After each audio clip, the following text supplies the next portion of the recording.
Well, very good afternoon to you, and welcome to today's episode of Xandermonium, the talk show that gets you talking. I'm your host, Xander Gibb, and on today's show, I will be trashing Tinseltown and breaking down some of the hottest topics with my friend and co-host, the fabulous Tyhe Egar. More to come in a mere moment. So you can interact with us during the show in the chat room at the bottom of the page. Now, keep scrolling down. It will take you there. That's the show page for today on Blog Talk. Now, some people said that they've not been able to get into the chat. We did have a problem last week. It has been rectified now. But you do have to sign into Blog Talk with your Facebook or Twitter to be able to join in the chat, to be able to tell us what you think. Now, you can also call us with your questions on 347-884-9061. That's 347-884-9061. And you can also use that number all throughout the show, and you can also use that number to call in and tell us your favorite memory of Joan Rivers for our first topic at the foot of the show. You can also tweet us. You can tweet me. My Twitter handle is @Xander Gibb, XanderGibb, capital X, capital G. And you can tweet Tyhe on @Tyhe Egar. That's TYHEPAULEGAR, capital T, capital P, capital E. Tweet me if you're too shy, and I will make your point for you. Oh, yes, I will. So this week we said goodbye, today actually, to Joan Malinsky, a.k.a. Joan Rivers. She died on Thursday afternoon at 1 o'clock Eastern Standard Time. Now, whilst it's very sad, I think she would be kind of bothered at people being so sad at her passing. She would have had some quirky commentary to illuminate our day or turn our frown upside down. Now, it's kind of hard not to be just a little sad when an icon dies. And let's face it, love her or loathe her, she was indeed an icon. Now, as a comedian, I look up to her, and have always looked up to her, actually, and loved her unapologetic outlook, and it really taught me so much about being true to my comedic calling. Now, not everyone will get you or appreciate you and your stylings, but your audience will ultimately find you and not the other way round. Now, I am convinced that Joan's life experiences taught her a lot about taking it on the chin and moving on, as her life was far from simple. She was a doyenne, and I don't ever remember a time that she wasn't around. And even when I lived in England, she was popular there too. Can we talk was her catchphrase, and although I never met her, those friends of mine who did had nothing but good stuff to say about her and her support for the gay community. From the off, really, and it set her apart in my eyes. She wrote that, someone wrote recently that God clearly needed a good laugh taking Joan and Robin so close together, which in a way made me smile throughout all this sadness. And it's quite difficult to talk about. Now, our thoughts and prayers go out to Melissa and Cooper. Melissa said recently, my mother's greatest joy in life was to make people laugh. And she said, although it's difficult to do that right now, I know her final wish would be that we return to laughing soon. So I'd like to dedicate today's show to Joni, Mishpacha, Baruch Dayan Ha-Amet, and save me a seat, Miss Rivers. So in other news, Madrigal Media is proud to present, finally, Episode 1 of Xander Gibb's TV show, Xandermonium. And that's going to be this Friday, September the 12th, 2014 at 6 p.m. with a special guest, Laurie Nebo, singer-songwriter. Now, that's on the BronxNet channel. On Cablevision and Optimum, it's channel 68. And on Verizon Fios, it's channel 34. Now, don't worry if you can't get that in your locality, because after the show has aired, it will be available on the website, www.xandergibb.com, and also the YouTube channel. So everybody everywhere will be able to access that right after the show. Now, people have been asking, will I be getting weighed on the first show? No, you'll have to wait a couple of weeks for that. But yes, I will be getting weighed live on the show, and I will be sharing my weight as I move forward into health and fitness. Gotta break out my leggings and my body warmer. Okay, so down to business. Joining me to break down the hotter topics, the issues that matter, is a broadcaster, writer, singer, and now entrepreneur, the one, the only, Mr. Tyhe Paul Egar. Welcome to the show, Tyhe. How are you doing? I'm good. How are you? I've got you in lame body warmer and leggings. Sorry, that's just I've had to lie down. Lame, that's going back to the 80s, isn't it? That really took me back now. To have a sip of Synatogen and slip into a lame bodysuit. Oh, God. So it's been an interesting week this week, hasn't it? I know you've been very busy with things. Tell us what you've been up to. I have, yeah. I'm getting ready to take over the world, apparently. I've just been, planning because the Broken Flowers is now sort of coming to fruition. It's all happening. Spent yesterday. So tell people who don't know what Broken Flowers is. Tell them what it actually is and what it's about. It's oh my God, quick briefly, because I think people who've listened to us have known yet. I still haven't worked out how to say things quickly. Right. Broken Flowers it's called multimedia deliberately. So what we're doing is we've now worked out how we're doing things. We're offering packages to people to genuinely help people who are first-time writers who want to self-publish, who don't want to get ripped off.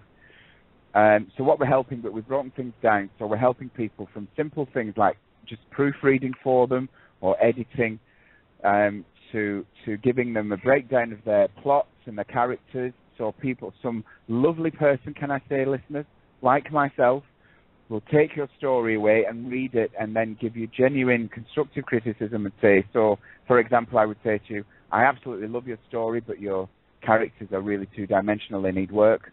Or the other way around, you've got great characters here, but the story needs work. So we'll do things like that for you. All the way through to the whole package of putting your site together for you and putting it on Amazon for you or ebooks for you. So we'll publish it for you basically, and we'll do the PR for you. We'll do so we'll put the whole thing for you together as that goes. And the wonderful thing is now you can actually talk about your packaging in public without getting arrested, can't you, Tyhe? That's one of the beauties of all of this. Absolutely, and it is. Frankly, magnificent packaging, Xander, can I say? But we're also we're a record label as well. But I get to play with people from a PR point of view as well, and I love helping people create their dreams into physicality, basically. Which is because now I can use our logo because it's copyrighted. Everything is copyrighted, and our motto basically is communication is expression, expression is creation. And we mean that very sincerely. And you've known me a very long time. And, one of my true loves and gifts and things that I love doing is taking people's kind of imaginings and then making them reality and helping them share that reality with their audience or finding their audience or helping them discover their audience. So, so that's what Broken Flowers is going to be, do, and make real. So here we are. We're almost Absolutely. there. And this is kind of like just a furtherance of a lot of the work that we've both been doing with people for a long time for free, isn't it? Really, I mean, let's face it. For the past 20 years, we've always, even when we were working on the in the West End in London, and we took people under our wing. We helped them to get gigs. We did all of these things, and then when they've gone off to their fame and fortune, you never kind of hear from them again. So it's kind of time to monetize these things and actually get some money coming in for these services, rather than providing them to these selfish idiots that we've been coming into contact with over the years for so long. But we will keep, Tyhe will keep you up to date with that, and we're going to let you know when the website is live, because that's nearly finished, I'm told, and so we'll be able to direct you to there, so you can go and see Tyhe's package in reality. We are talking about the packages of multimedia things that he's going to be offering. So we'll keep you informed about that, and it's called Broken Flowers Multimedia. Also, if you are on Facebook, go to either my page or Tyhe's page. You'll see that in the last 24 hours we've liked Tyhe's Facebook page, Broken Flowers Multimedia. Go do the same, and you will be able to be kept up to date with all of the offers, all of the things that they're doing via the Facebook page, too, in the interim until the website is up and running. I think that covers it all, doesn't it, Tyhe? Really? it just for now, yes. Thank you very much. There is a Twitter page as well, but I can't seem to find it at the minute. But my lovely business partner Jen did that, and she's disappeared as well. So, but yeah, the Facebook page is there at the moment. Broken Flowers Multimedia. The Facebook page exists. Absolutely. Yes, thank you. And in the meantime, you can contact Tyhe through there or through his Facebook page, and he will be able to answer any of your questions about his package. We'll leave it there. Okay, so let's get serious for 5 minutes, but not so serious. You know, can we talk? Joan Alexandra Malinsky, born June 8th, 1933, and known as loved as Joan Rivers. Now, she was an actress, a comedian, a writer, a producer, a television host, but best known for her stand-up comedy. Now, she first came to prominence in 1965 on The Tonight Show, hosted by Johnny Carson, whom she acknowledged as her mentor. Now, the show established her. However, when she launched a rival program, Carson never spoke to her again. So take heed, Tyhe. If you start your own show, I'm never going to speak to you again, you bitch. So she went on to host a successful daytime slot. And you see, we're talking about Joan Rivers' slot now. It's really, it's really getting dirty. Now, the Joan Rivers Show, which won her a Daytime Emmy for Outstanding Talk Show Host, she died on September the 4th, 2014, following serious complications, including cardiac arrest, during a procedure on her vocal cords on a clinic in the Upper East Side of Manhattan. Joan was an ardent supporter of the gay community and formed or even helped to form an organization called God's Love We Deliver, a charity that supplies food to people living with HIV and AIDS. Now, though acerbic, we loved her, and the sadness of losing this icon is palpable. Now, I just want to share with you, before we talk about it, what Melissa said this week. She said, "It is with great sadness I announce the death of my mother, Joan Rivers. She passed peacefully at 1:17 p.m. Eastern Time, surrounded by her family and close friends. My son, Cooper, and I would like to thank the doctors, nurses, and staff at Mount Sinai Hospital for the amazing care they provided for my mother. Cooper and I have found ourselves humbled by the outpouring of love and support and prayers we have received from around the world. They have been heard and appreciated. My mother's greatest joy was to make people laugh. Although that is difficult to do right now, I know our final wish would be that we start to laugh again soon." So what's your initial response to this, Tyhe? I mean, obviously we're all very sad, but what does it, what does Joan Rivers mean to you? Well, of course it was sad, but she was one of the most, I think she was one of the bravest comedians around, and one of the most honest comedians around, because she simply didn't care what people thought. Well, that's not true. I'm sure she cared very much what people thought. But as far as a comedian, she just said exactly what she felt. And she said what everybody else was thinking. I think that's what made her one of the true greats and the true icons.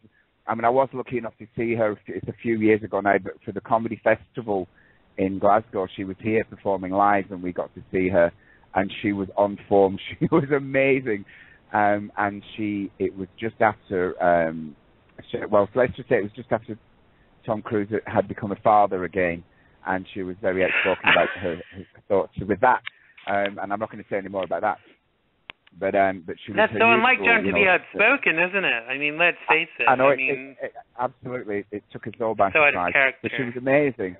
And actually, last night I had it was quite a bittersweet sort of thing. On the TV here, they replayed an audience with, which is 10 years ago, So she was 71 and still amazing. But I think that was it. But I know in the past when people have said, because I think it was actually Reagan that said, you know, or Hillary Clinton, I can't remember, somebody said, look, you can have a go at me, but please leave my children alone. And she instantly stopped having a go at her children.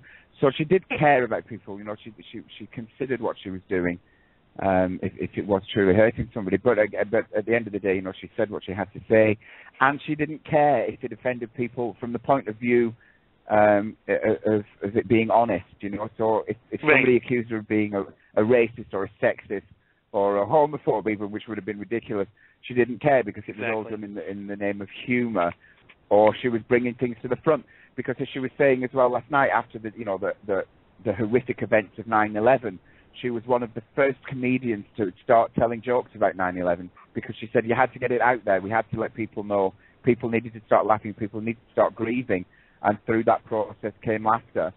And of course she was attacked really badly for that, but she didn't stop her. She said, I don't care. I had to make people, you know, we had to make people aware. We had to get that out there.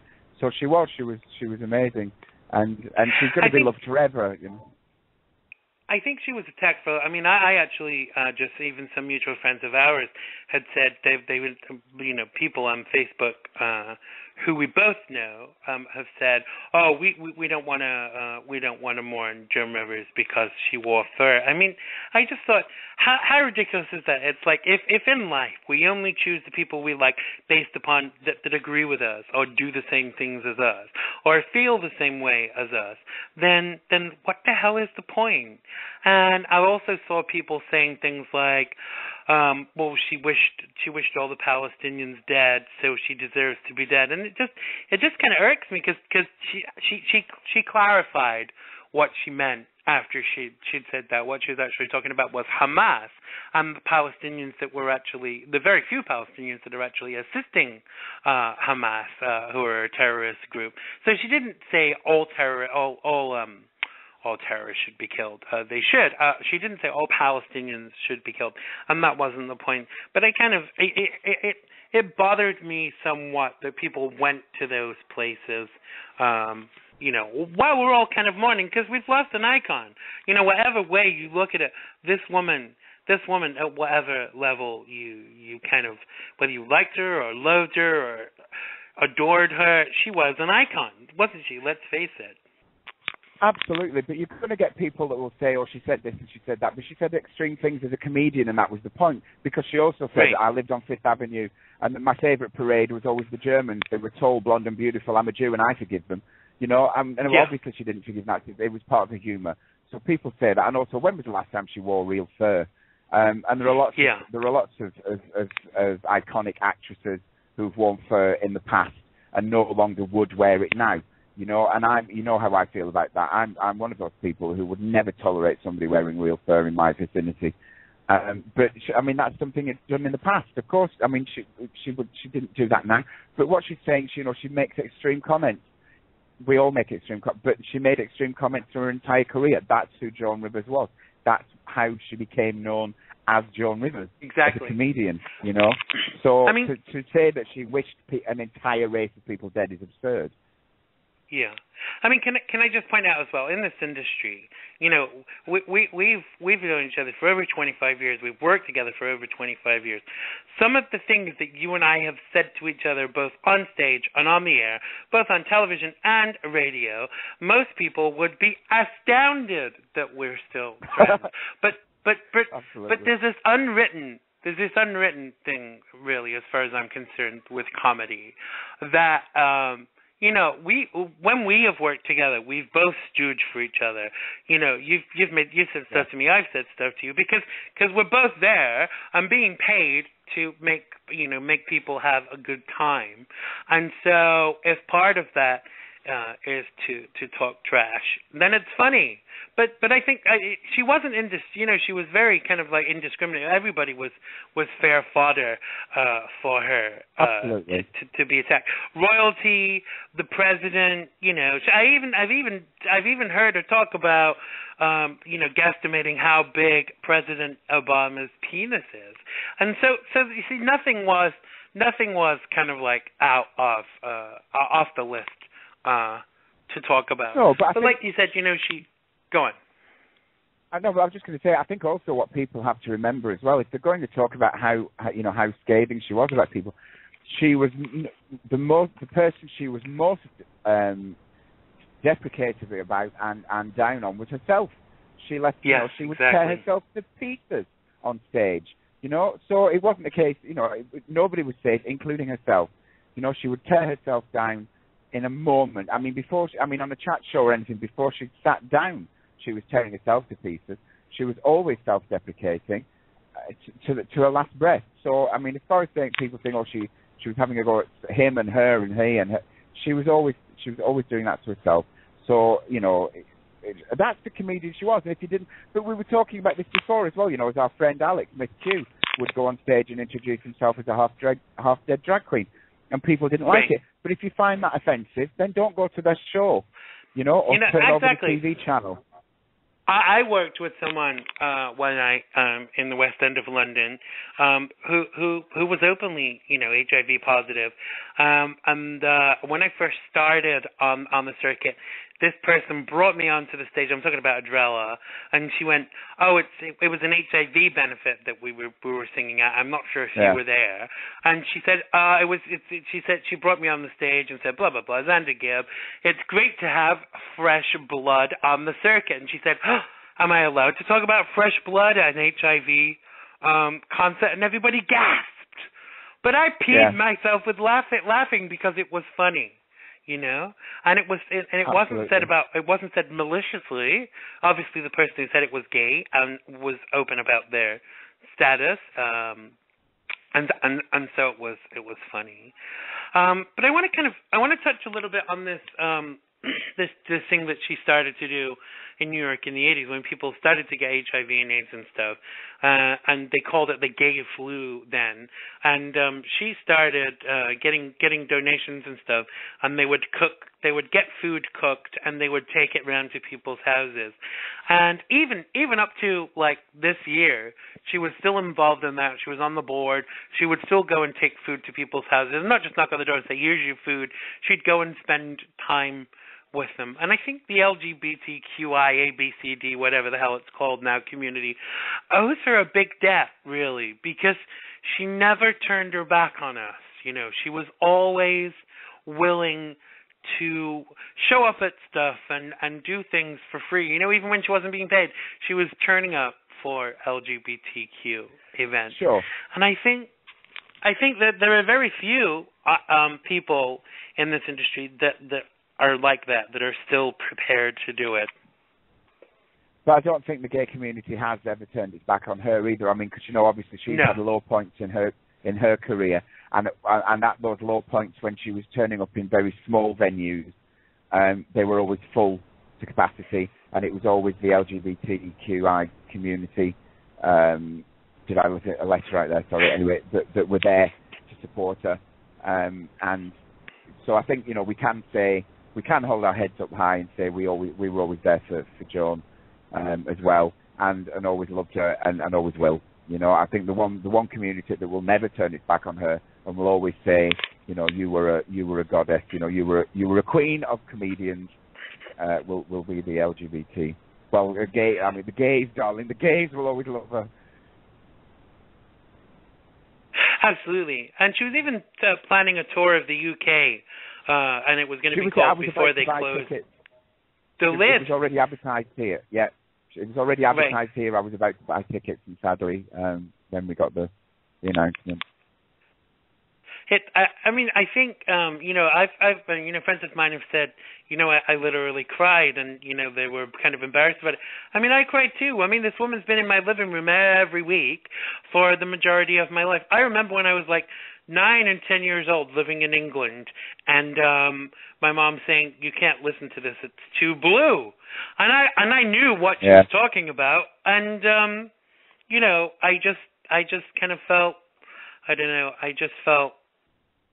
I felt like, well, I remember, I'm sorry, I'm going to say, just saying that, when I remember the first time I heard her was with my mum, and my mum just rolled about laughing because the first joke I ever heard of Joan Rivers was somebody asked her about Barry Manilow, and she said, "Oh, please, if he was on heavy drugs, he could inhale Peru." and that was the first job ever.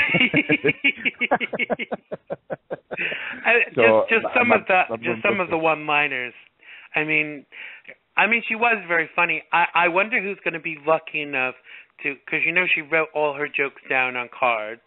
She'd sit and be writing stuff all the time. I wonder who's going to be lucky enough to inherit them. I mean, I just think that whoever gets them is going to just be so fortunate, really, to inherit that. I would love to be the person that inherits them. I mean, what a find, what a catalog of back work to be able to kind of get. And just to I want to. Yeah, I would. I think they should turn them into a book. I want to kind of just move on to what she said about she'd said about what she wanted for her funeral. She said, "I want craft services, I want paparazzi, and I want publicists making a scene. I want it to be Hollywood all the way. I don't want some rabbi rambling on. I want Meryl Streep crying in 5 different accents. I don't want a eulogy. I want Bobby Vinton to pick up my head and sing Mr. Lonely. I want to look gorgeous, better dead than alive. I want to be buried in a Valentino gown, and I want Harry Winston to make a toe tag.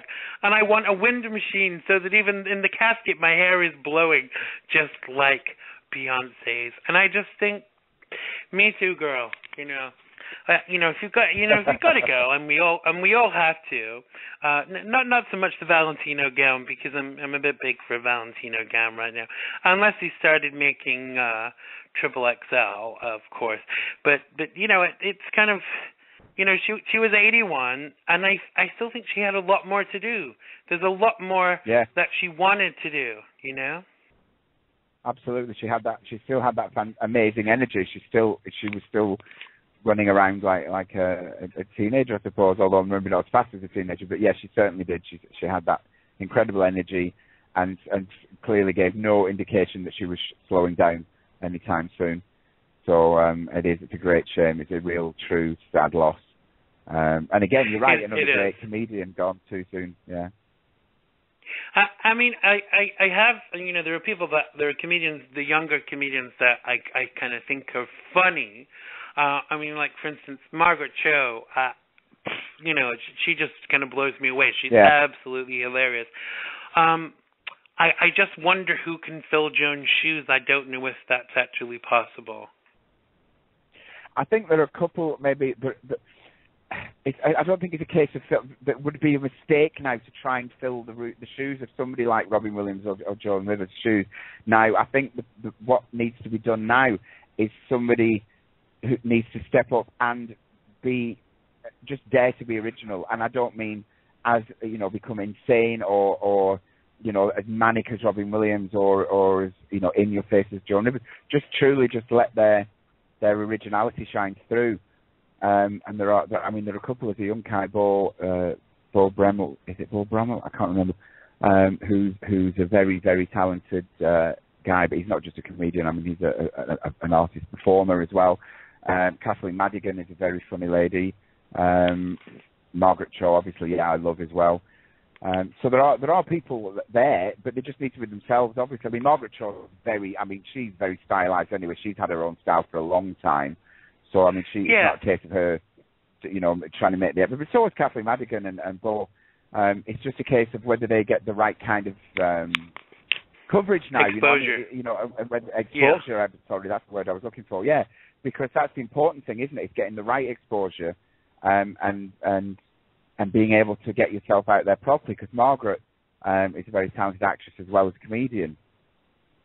And that's the problem, isn't it? Is getting that kind of exposure. Because Whoopi Goldberg is a very talented stand-up in her own right, as well as being a very talented actress. So, it depends. She was doing stand-up before she was doing acting. You see, this is the thing. Most people a lot of people in this industry are multi-talented, and I think that part of the problem is kind of getting the exposure. I mean, I get down on my hands and knees and thank God every day that even though my TV show is like a little half an hour thing once a week on the local network.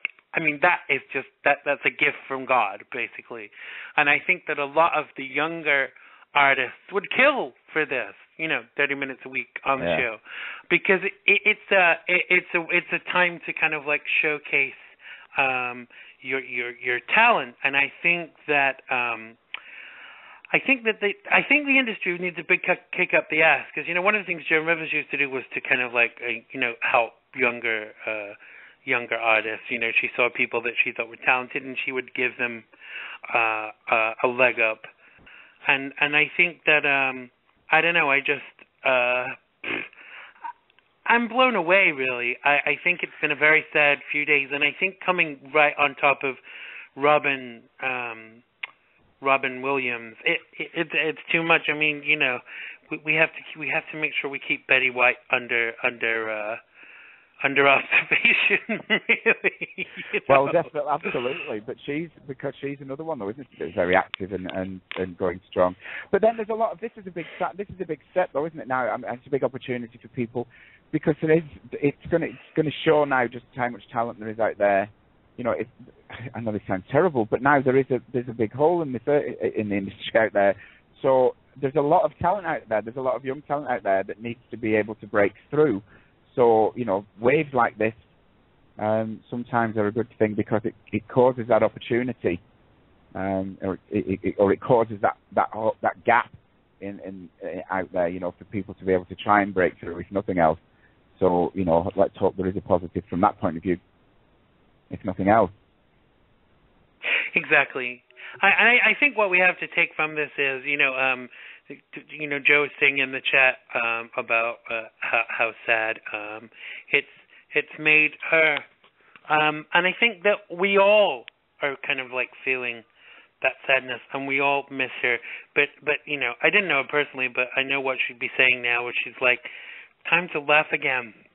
We gave her a good send-off, and it's time to laugh again.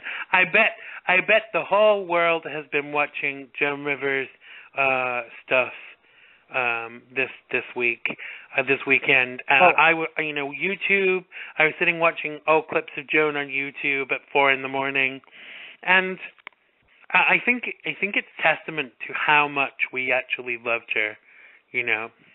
Absolutely, and as I said, last night they reran an audience with Joan Rivers on ITV here, and I'm willing to bet that millions of people tuned into it. And I recorded it on my TiVo, and I'm going to keep it. I'll be watching that more than once, because it's a very funny show, and again, it's 10 years old and it's still hysterical. I was still laughing all the way through it, and I've seen it God knows how many times. But it's still just a testament to how funny the lady is, was.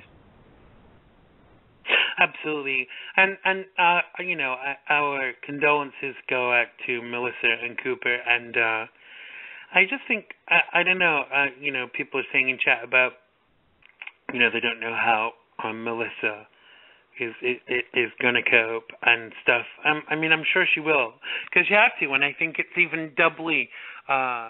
It's even doubly important when you're a parent yourself.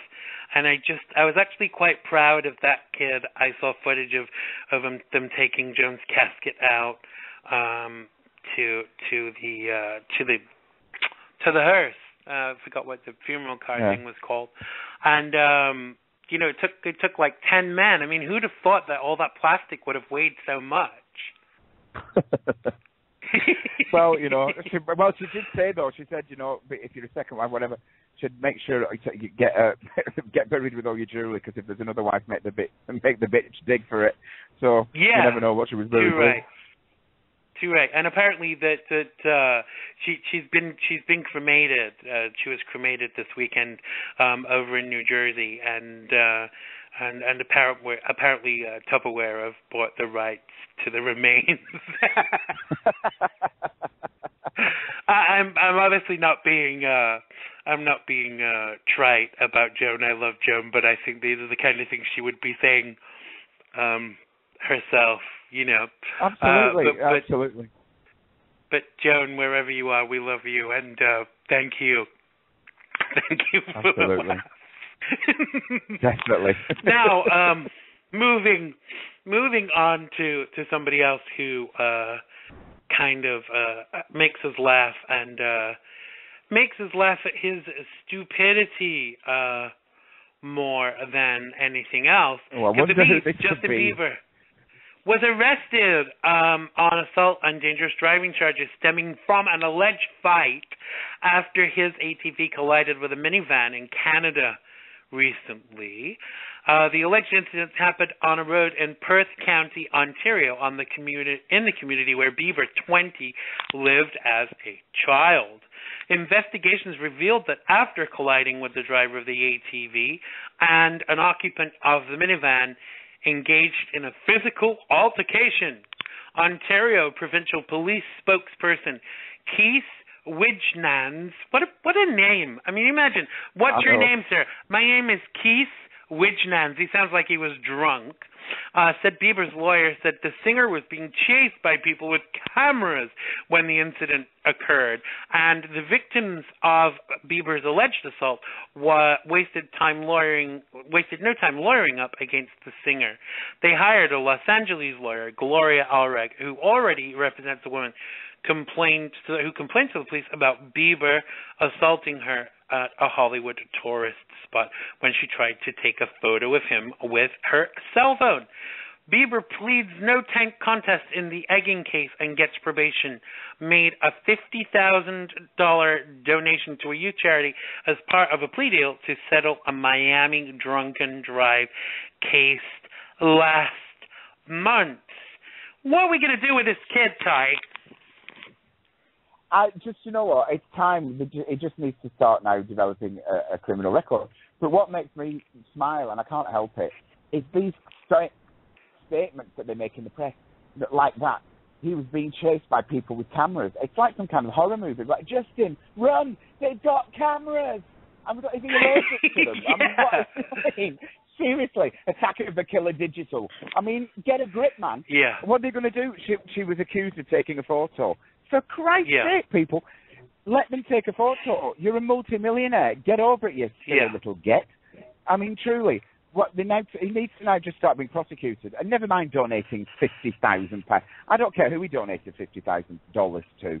That's no, me either. I mean, what is that? Well, wait, that depends. Was it Canadian dollars or American dollars? Because 50,000 Canadian dollars is about $1.50 in America right now. Well, and also it's nothing. And what is it? It's £45,000. It's nothing anyway. So, but the point is, what it is chump change, and he's doing it out of a guilty conscience, just saying, "Oh, well, give this money because doesn't it makes me look good?" Well, it doesn't make you look good, no. And this kind of behaviour is just got to stop, because how long is he getting away with all this? He got probation for throwing an egg. I'm sorry, what? And is this another car crash? And people chasing him with the cameras. We need to make. You know what? We're going to make a movie about this. This is Broken Flowers. The first movie is going to be Beaver, the camera monster. He was hospitalized for it, which is supposed to make us feel a little bit sorry for him. But we did a poll on my website, Xandergibb.com, this week.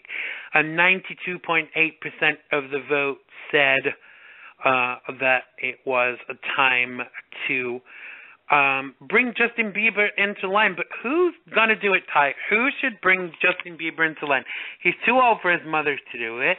The cops obviously keep letting him. You see, this is what bothers me as well. If you're a celebrity in this country, and very much kind of, maybe not so much in England now, because England's cracking down on a lot of things, quite rightly. What the cops kind of let him get away with so much in this country because he's a celebrity, and it's not acceptable. We should all be subject to the same laws, surely.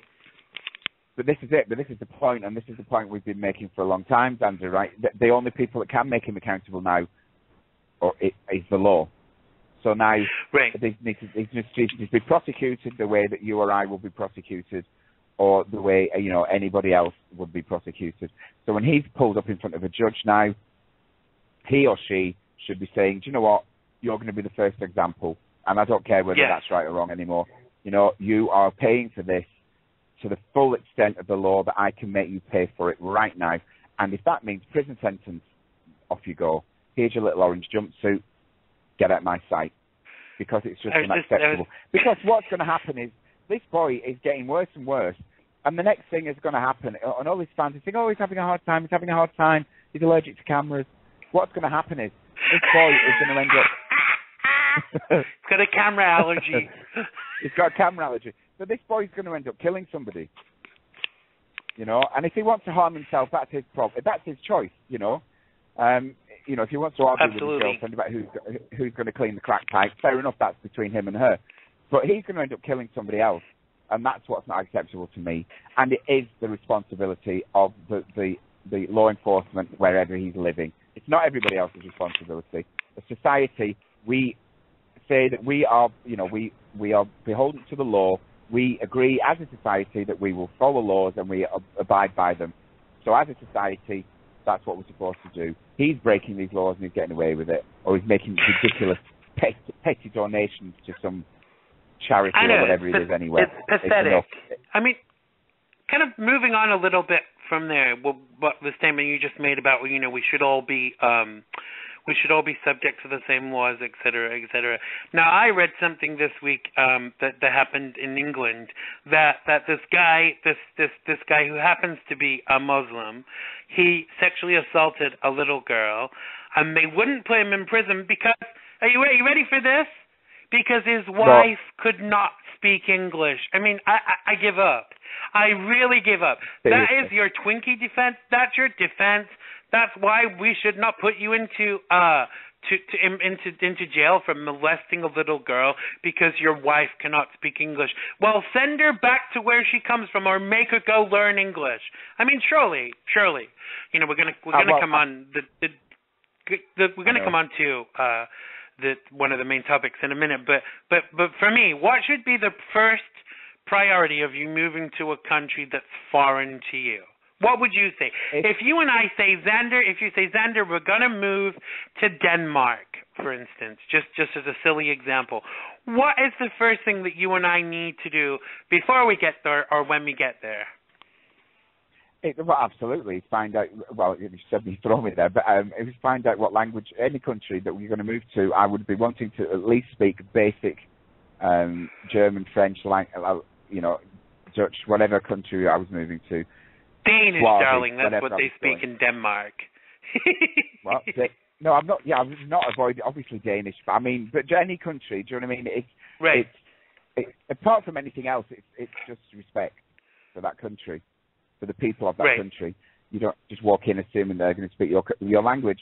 But also, I mean, but the scary thing is actually from that point of view, though, as well, is the scary thing is why isn't what we need to take into consideration for that woman as well, or for other women in her situation, is why can't she speak English? Because it makes her very vulnerable as well. So this guy, you know, yes, do you know what I mean? Because if she can't speak English, she can't ask for help if she needs it either. So this guy's molesting a child, so he's a paedophile, or he's a rapist at best. And this woman, his wife, she can't ask for help, and she can't go anywhere for help.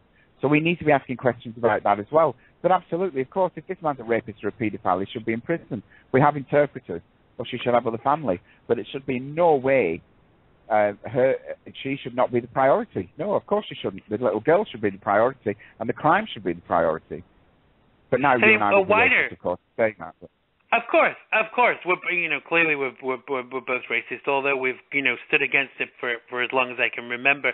But, a wider implication of all of this, I mean, I've seen the world is kind of going mad, and I'll tell you why. For so long we've just been so politically correct that you can't say, if you stand up to somebody over an issue, you're a phobe.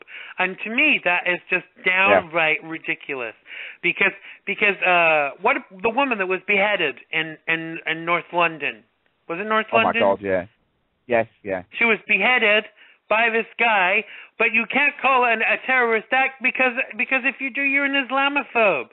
I mean, I know lots of people who are Muslim. They go to work, they pay their debt, they pay their taxes, they live, they live within the law.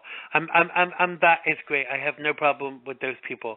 But why should you? Because if I ever get in trouble with the police, I'm going to say you can't do anything. You shouldn't do anything to me because I'm a Christian, and if you do it, you're anti-Christian.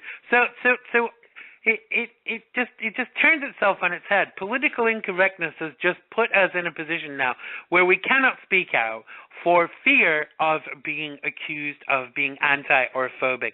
And to me, it's ridiculous. No, absolutely, and that's the beauty of that, of putting us in that situation.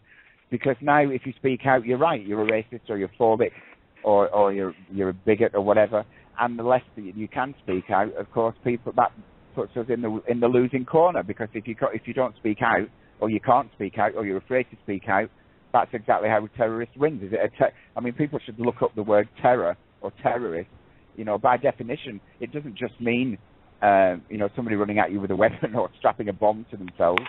Terrorism, by definition, it's means to elicit fear, isn't it? Basically, to elicit fear. Absolutely. Yeah. So that's what they're doing, and of course it is. And to say that being attacked by a Muslim terrorist they aren't a Muslim is absurd.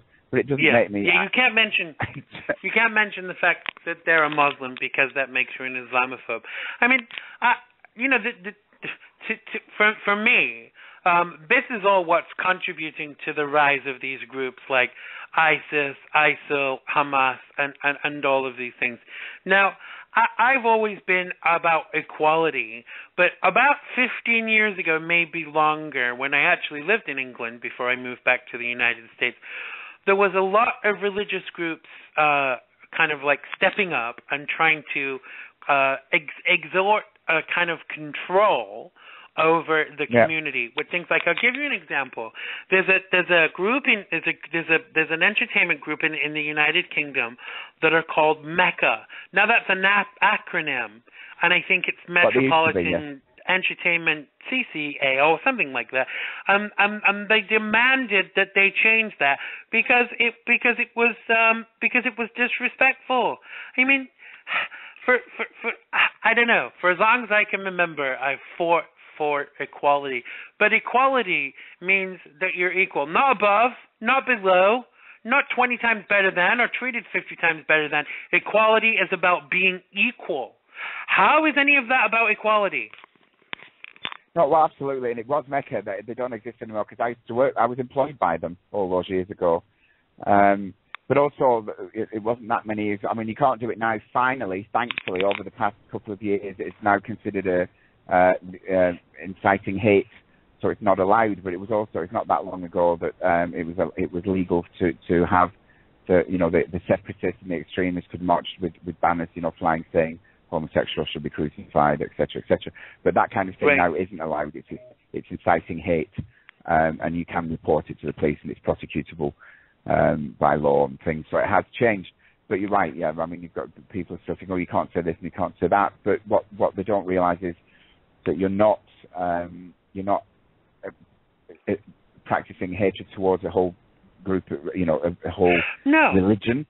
What you're saying is the people that these terrorists are using your religion in their name. So actually, you should be joining us in saying, hang on a minute, I am a Muslim. I do not, as a lot of Muslims do, say, wait a minute, no, I'm a practicing Muslim. I don't agree with this. This is not what we practice or what we believe. These people are using our religion, in the name of hatred. Well, yeah, we get that. I mean, I actually saw this. I can't think of this guy's name. I would have to look down my YouTube list.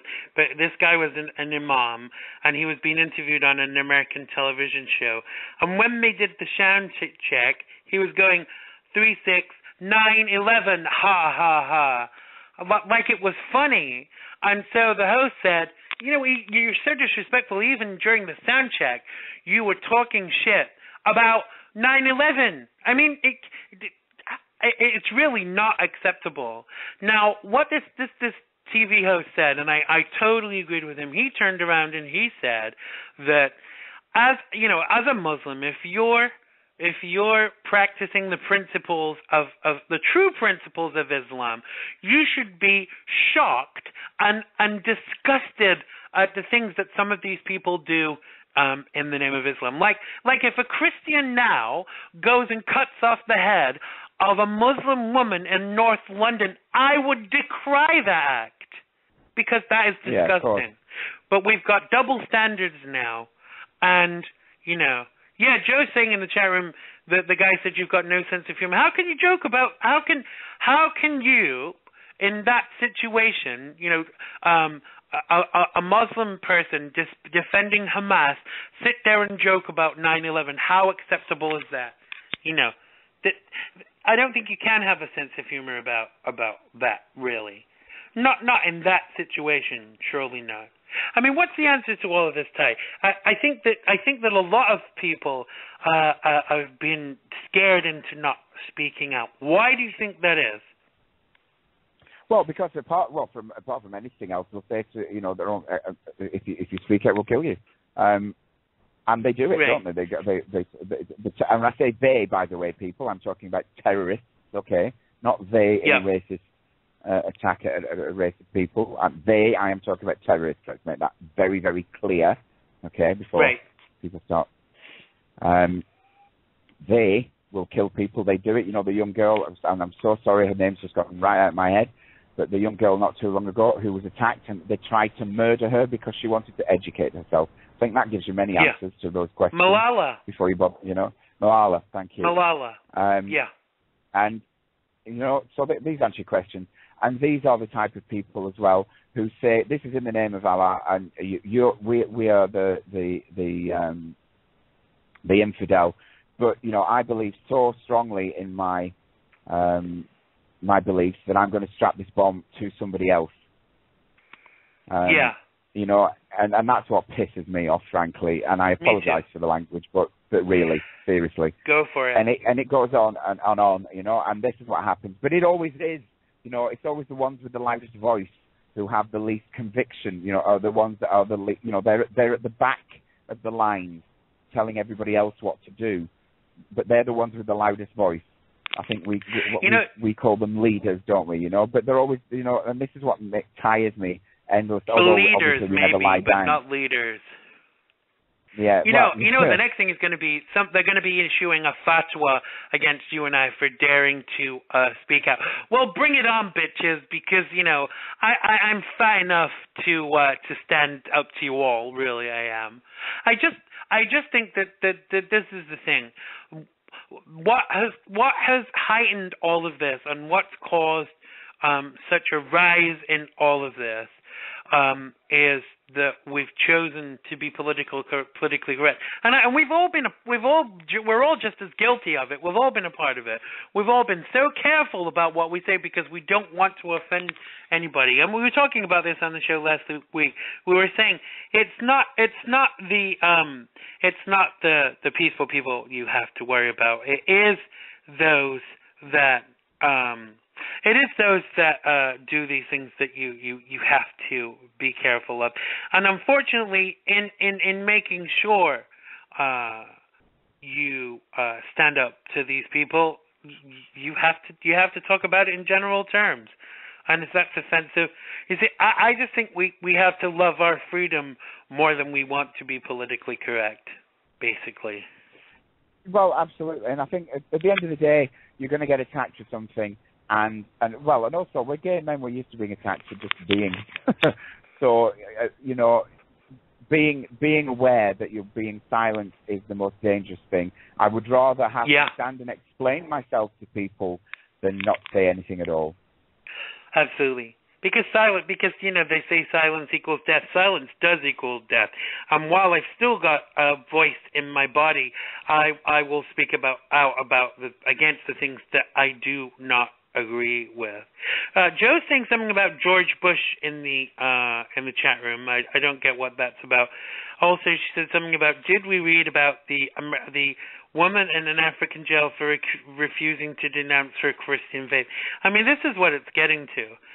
So how, let's turn the tables then. What if the American government put people in jail for refusing to renounce their Islamic faith? There would be an outcry. There would be an uproar. Oh, well, absolutely. But this is the point. There is no.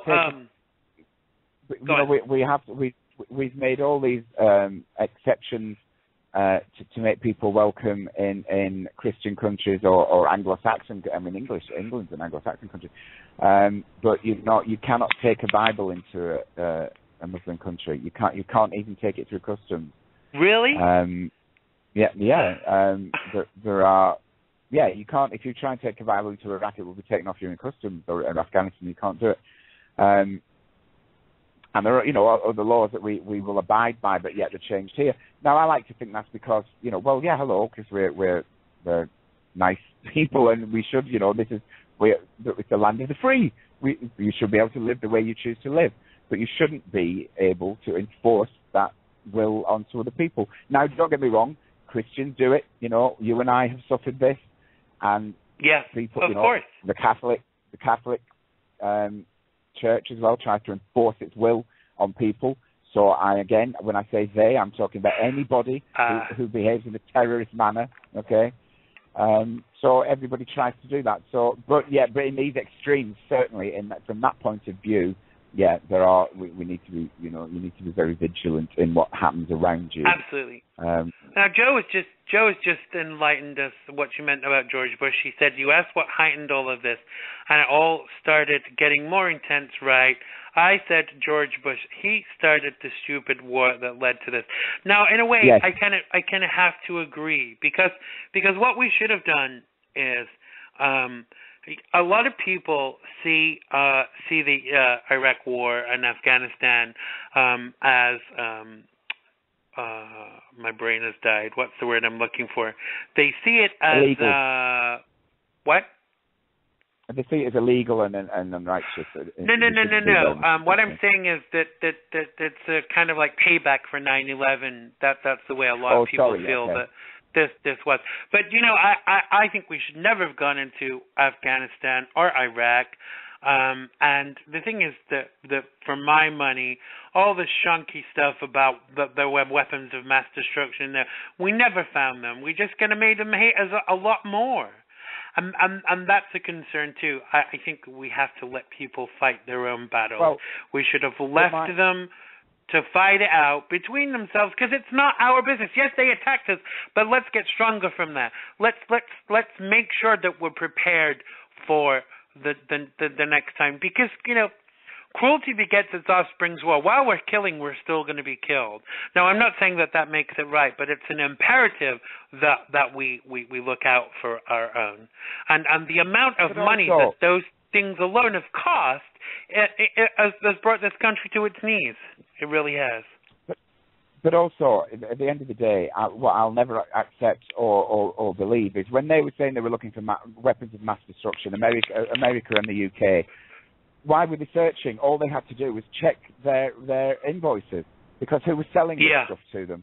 Yeah, because they'd sold them. That's the only reason they knew it, because they'd sold them the components in the 80s. Exactly. You see, all of this is. Go on. Sorry, but I know, Joe, you're saying Hussein was keeping the whole area stable and things, but I mean, he was a monster. I mean, there were terrible things going on in there that did need sorting, but I do agree absolutely that Bush made things much, much worse. But then Bush was an idiot at the end of the day. I mean, he had the IQ of a hemorrhoid. He was a fool. But well, I think that's rather offensive to hemorrhoids, Ty. I have to say, on behalf of all the hemorrhoids in the union. You're just a hemorrhoidophobe now, aren't you? You're just being hemorrhoidophobic, Ty, and that is disgusting. I would like to apologize on behalf of Xandermonium to all the hemorrhoids that are listening. I'm sorry. I'm sorry, I just couldn't resist. You see how ridiculous it gets? This is how damn ridiculous it gets. I don't know that there is... We can't change any of the things that have gone on before. I think that we can only change what we do from here. And I think what is imperative that, we should have pulled our troops out of there a long time ago. We should have actually never sent them there in the first place.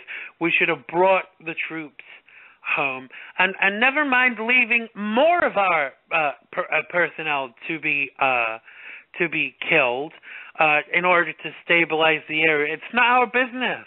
It really is not our business.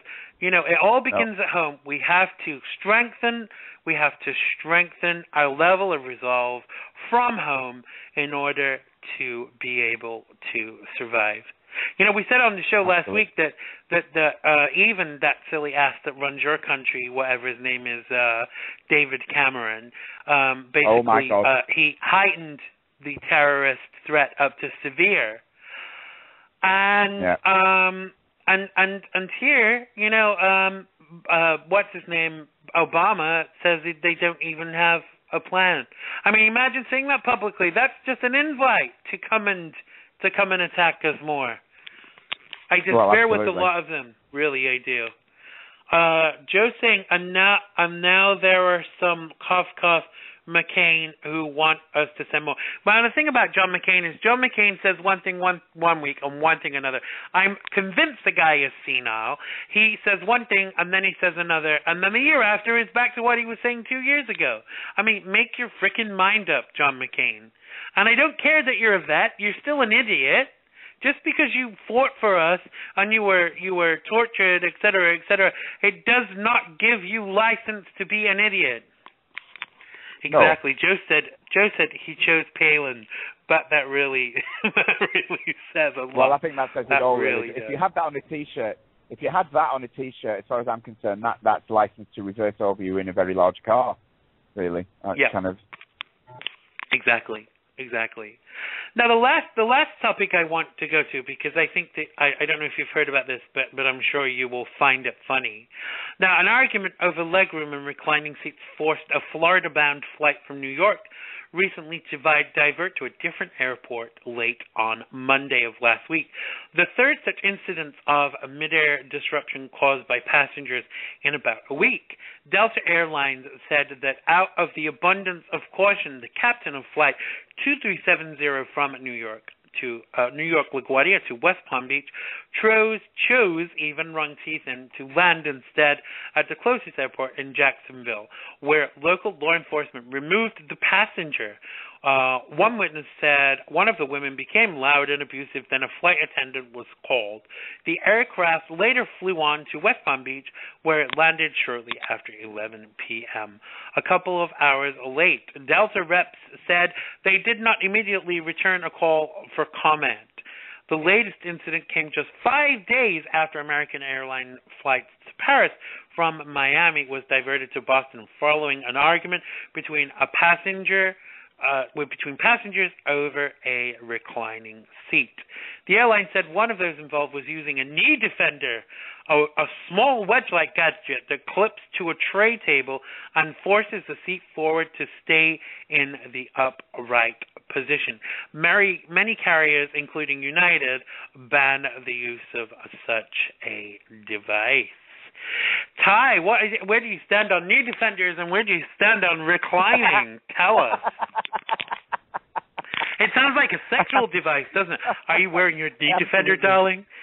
Can we really make love while you're wearing a knee defender?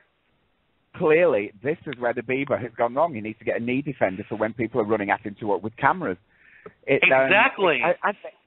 I think I'm actually surprised that it's taken this long for people on airplanes to go nuts, because you are jammed in like pygmies, aren't you? Basically, in a sardine tin. It's absurd and it's just the greed of airlines. It's to say, and it is greed. It's nothing to do with profit. Well, it's everything to do with profit. What am I talking about? That you are jammed in for hours and hours. You can't move properly, and then somebody quite understandably feels the need to recline because they can't move. They're trying to get comfortable. Yep. But of course, then they recline, you get even less room, so you get more claustrophobic. Seriously, I'm amazed people haven't killed each other on planes a long time ago. So I'm not surprised at all. But as far as a need, I mean, I love that idea of jamming something behind your seat. So kind of, now I'll show you. You're not moving. Don't you dare move. Now are they going to? Yeah. So are they going to start screening people's suitcases now and saying, "No, I'm sorry, you can't take that knee divider on. It's not going." What's it called? Wait a minute. I've come away from the page. Just 1 second. Let me just go back. Joe, I know people. Joe, knee defender. Knee defenders, and I know, Joe, people die. It's called DVT. It's a deep vein thrombosis. Yeah, I know that.